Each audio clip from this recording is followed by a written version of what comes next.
Hello friends, welcome back to our channel golden story cartoon. Friends, అందరూ ఎలా ఉన్నారు? అందరూ బాగున్నారా? ఇవాళ మన స్టోరీ ఆ ఇంటి గోడకు తలుపు ఎందుకు లేదు. సూర్యాపురం అనే గ్రామంలో ఒక రామయ్యకు ఒక పాత ఇల్లు ఉండేది. ఆ ఇంటిని అతను అమ్మకానికి పెట్టాడు. ఇల్లు చూడడానికి వచ్చిన కిరణ్కి మొదటి చూపులోనే ఒక విషయం వింతగా అనిపించింది. హాల్కి తలుపు ఉంది, వంటగదికి తలుపు ఉంది, బెడ్రూమ్కి కూడా తలుపు ఉంది. కానీ మధ్య గదిలో మాత్రం తలుపు ఉండాల్సిన చోట ఒక పెద్ద ఇటుకతో మూసి ఉంది. అక్కడ ఇటుకలతో మూసి ఉండడానికి కారణం ఏంటి? అక్కడ ఏమైనా ఒక రహస్యం దాగి ఉందా? ఆ ఇంట్లో అసలు ఏ రహస్యం దాగి ఉందో తెలుసుకోవాలి అంటే ఇక లేట్ చేయకుండా వెంటనే స్టోరీలోకి వెళ్ళిపోదాం పదండి. రామయ్య గారు, నేను ఇల్లు మొత్తం చూశాను, కానీ అక్కడ ఉన్న గోడ మధ్యలో తలుపు ఉండాలి కదా. రామయ్య ఒక్కసారిగా గోడ వైపు చూశాడు. అది వదిలేయండి బాబు. ఎందుకు? ఏంటి అది? పాత తలుపా? అవును, పాత తలుపే. మరి ఎందుకు మూసేశారు? రామయ్య సమాధానం చెప్పకుండా వెనుతిరిగి 2 అడుగులు వెనక్కి వేశాడు. కిరణ్ కూడా అతని వెనకాలే వెళ్ళాడు. ఇల్లు కొనాలి అంటే కొన్ని విషయాలు తెలుసుకోవాలి కదా. రామయ్య ఆగి నెమ్మదిగా అన్నాడు. ఆ గోడ గురించి తెలుసుకోవడం కంటే ఆ ఇంటిని కొనకపోవడమే మంచిది. మీరు ఏం మాట్లాడుతున్నారు? నాకు దెయ్యాలంటే భయం లేదు. నేను దెయ్యం గురించి చెప్పడం లేదు బాబు. అంటే? కిరణ్ నవ్వు ఒక్కసారిగా ఆగిపోయింది. ఆ రాత్రి కిరణ్ ఇల్లు నచ్చడంతో అక్కడే ఉండాలని నిర్ణయించుకున్నాడు. రామయ్య మాత్రం తాళాలు ఇచ్చి వెళ్ళేటప్పుడు ఒక మాట చెప్పాడు. ఇక్కడ ఏం జరిగినా ఆ గోడని మాత్రం పగలగొట్టొద్దు బాబు. ఎందుకు? అది నా మాట. అలా చెప్పి రామయ్య అక్కడి నుండి వెళ్ళిపోయాడు. రాత్రి 11 గంటలు. కిరణ్ హాల్లో ఉన్నాడు. ఇల్లు మొత్తం నిశ్శబ్దంగా ఉంది. అప్పుడే టక్ టక్ అని సౌండ్ వచ్చింది. కిరణ్ అటు ఇటు తల తిప్పి చూశాడు, కానీ అక్కడ ఏమీ కనిపించలేదు. మళ్ళీ టక్ టక్ అని అదే శబ్దం. ఇదేంటి?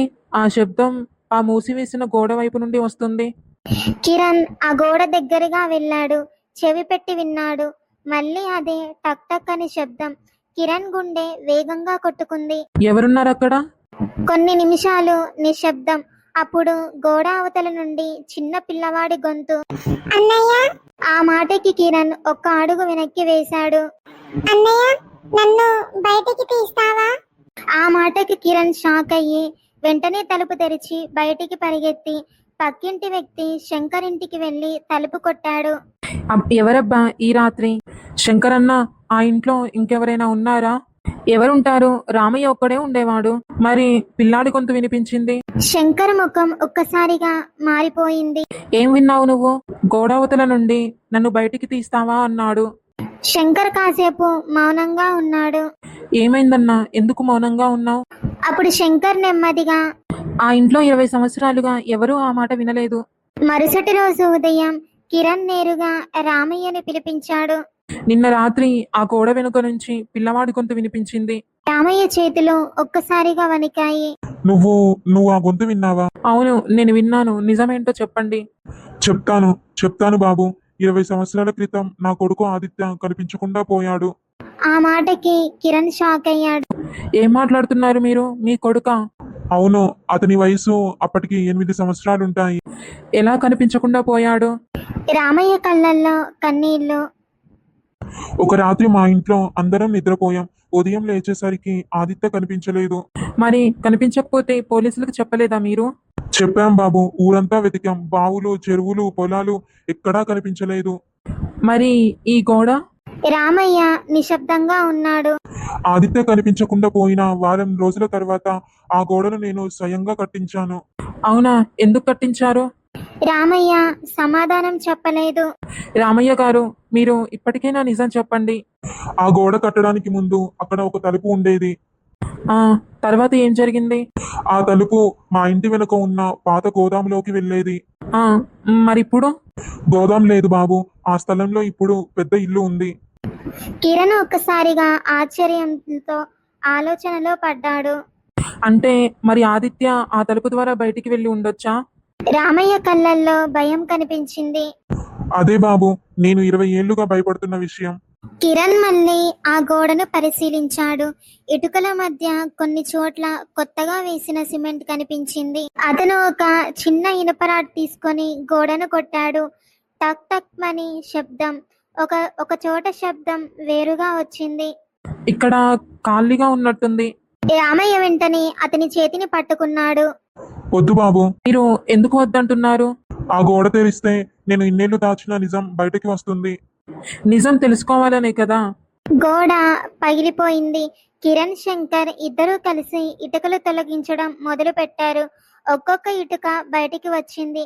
కొద్దిసేపటికి లోపల ఒక చిన్న గది కనిపించింది.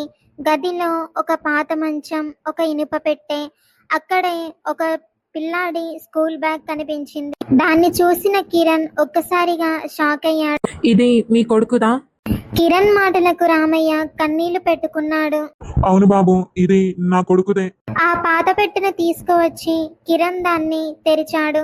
అందులో పాత ఫోటోలు, కొన్ని కాగితాలు ఉన్నాయి. ఒక ఫోటో వెనుక ఇలా రాసి ఉంది: ఆదిత్య, ఆగస్టు 14. కిరణ్ ఆగిపోయాడు. రామయ్య గారు, ఈ తేదీ ఎందుకు ఉంది? రామయ్యకు కన్నీళ్లతో మాట రాలేదు. ఆ కాగితాల మధ్య ఒక చిన్న డైరీ కనిపించింది.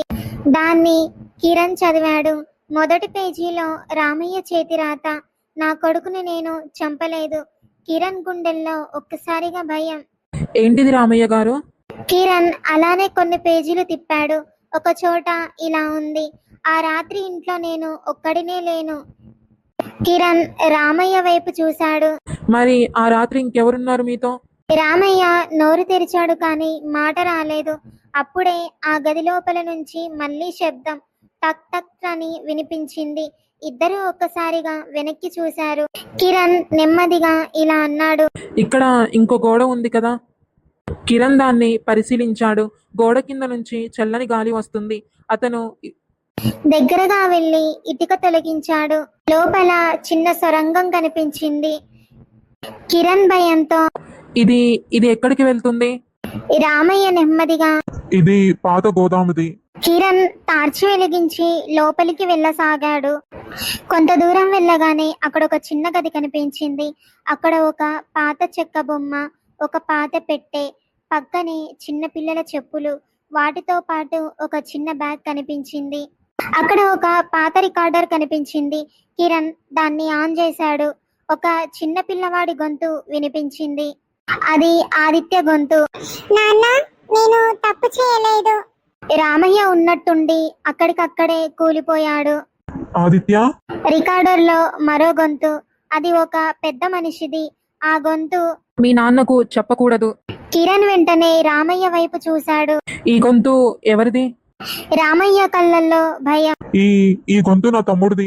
అసలు కుట్ర ఏంటంటే, రామయ్య తమ్ముడు మోహన్ ఆస్తి విషయంలో రామయ్యతో అతనికి గొడవలు ఉండేవి. ఆదిత్య ఒకరోజు మోహన్ ఏదో దొంగతనం చేస్తున్నట్టు చూశాడు. ఆ విషయం తండ్రికి చెబుతానని చెప్పాడు. మోహన్ భయపడి ఆదిత్యను గోదాములో దాచాడు. కానీ ఆ రాత్రే గోదాములో అగ్ని ప్రమాదం జరిగింది. మోహన్ భయంతో అక్కడి నుండి పారిపోయాడు. ఆదిత్య మాత్రం తలుపు లోపల నుంచి లాక్ అయిపోయి చిక్కుకున్నాడు. ఆ సమయంలో రామయ్య బయటే ఉన్నాడు. అతను తిరిగి వచ్చేసరికి గోదాం మొత్తం మంటల్లో ఉంది. ఆదిత్యను కాపాడలేకపోయాడు. కానీ రామయ్య గారు గోడెందుకు కట్టించారు? కిరణ్ ఆశ్చర్యంగా అడిగాడు. కానీ మీరు నిజం ఎందుకు పోలీసులకు చెప్పలేదు? ఆ మాటకి రామయ్య ఏడుస్తూ: ఎందుకంటే మోహన్ అప్పటికే చనిపోయాడు. అవునా? ఎలా?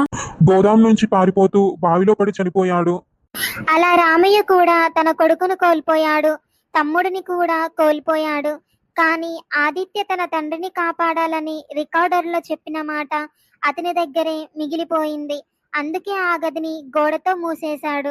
కిరణ్ రికార్డర్ను మళ్ళీ పరిశీలించాడు.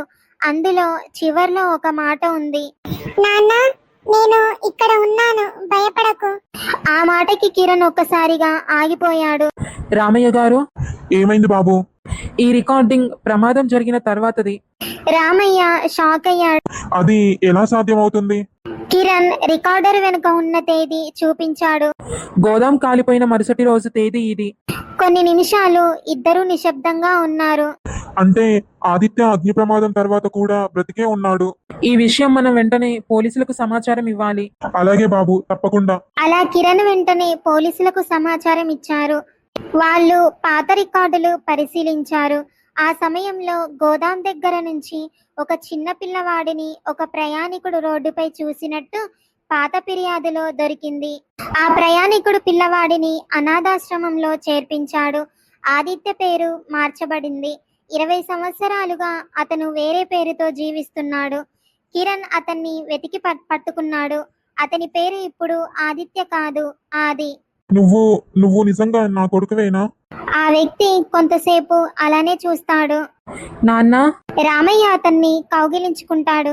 20 సంవత్సరాలుగా మూసి ఉన్న ఆ గోడ ఆ రోజు పూర్తిగా కూలిపోయింది. కొన్ని గోడలు ఇటుకలతో కట్టబడవు, భయంతో, అపార్థాలతో, దాచిన నిజాలతో కట్టబడతాయి. రామయ్య 20 సంవత్సరాలుగా ఒక గోడను మూసి ఉంచాడు. కానీ ఆ గోడ వెనక దాగింది ఒక భయంకరమైన రహస్యం కాదు, తన కొడుకు తిరిగి వస్తాడనే ఆశ. ఫ్రెండ్స్, చూసారు కదా ఈ స్టోరీ. మన కథ చూసిన తర్వాత మీకు హార్ట్కి టచ్ అయిందా? మీకు ఎలా అనిపించింది నాకు కామెంట్ రూపంలో తెలియజేయండి. అలాగే ఇలాంటి మరెన్నో మంచి మంచి స్టోరీస్ కోసం ఇప్పుడే మన గోల్డెన్ స్టోరీ కార్టూన్ని తప్పకుండా సబ్స్క్రైబ్ చేసుకోండి ఫ్రెండ్స్. అలాగే ఒక చిన్న లైక్ చేసి సపోర్ట్ చేస్తూ ఉండండి. Bye bye friends.